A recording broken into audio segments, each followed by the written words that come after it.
নৈহাটিতে প্রতিবাদ মিছিল করলেন রাজ্যের বিরোধী দলনেতা। এনএচআরসি দ্বারা পার্থ ভৌমিককে আতঙ্কবাদী গুন্ডা ঘোষণা করা হয়েছে। মিছিল শেষে বলেন শুভেন্দু অধিকারী। এদিন নৈহাটি অরবিন্দ রোড থেকে মিছিল শুরু হয় আর সিং ভবনে শেষ হয়।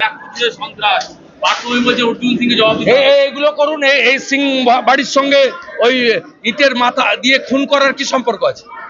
ভিডিও ফুটেজে কাকে দেখেছে? একটা বিজেপির লোককে দেখান না।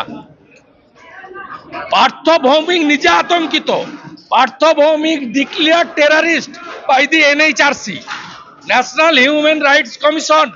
কলকাতা হাইকোর্টে যে 19 জনকে গুন্ডা ডিক্লেয়ার করেছে তার মধ্যে পার্থ ভৌমিকের নাম আছে। মেশিন পাল্টে জিতেছে। এখানে অর্জুন সিং জিতেছে 45,000 ভোটে, আর মেশিন পাল্টে 60,000 ভোটে জিতেছে। মেশিন পাল্টেছে।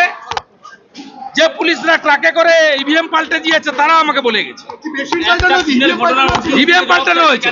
এখানে অর্জুন সিং 45,000 ভোটে জিতেছে। এরা মেশিন চেঞ্জ করেছে, পুলিশের লোকরা এসে।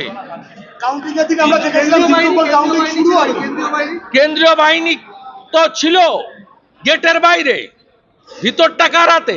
ডিএম এসডিও কাদের হাতে?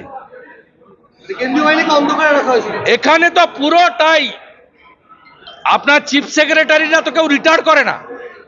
যতগুলো দেখুন পুনর্বাসন দিয়েছে, একমাত্র সৎ চিফ সেক্রেটারি মলয় বাবু, তিনি নেননি, রিফিউজ করেছে। বাকি যত chief secretary, x chief secretary সব মমতার ছোড়া রুটি খেয়ে আছে। এলাকার সাংসদ বিধায়করা বলছে অর্জুন সিংকে জেলে না পাঠার পর্যন্ত শান্তি হবে না। কেন? ওদের যদি বাপের ক্ষমতা থাকে করতে বলুন। Bureau report, D Bangla news. সব খবর সবার আগে পেতে আমাদের চ্যানেলটি সাবস্ক্রাইব করুন এবং পাশে থাকা বেল আইকনটিতে ক্লিক করুন। লাইক ও শেয়ার করুন।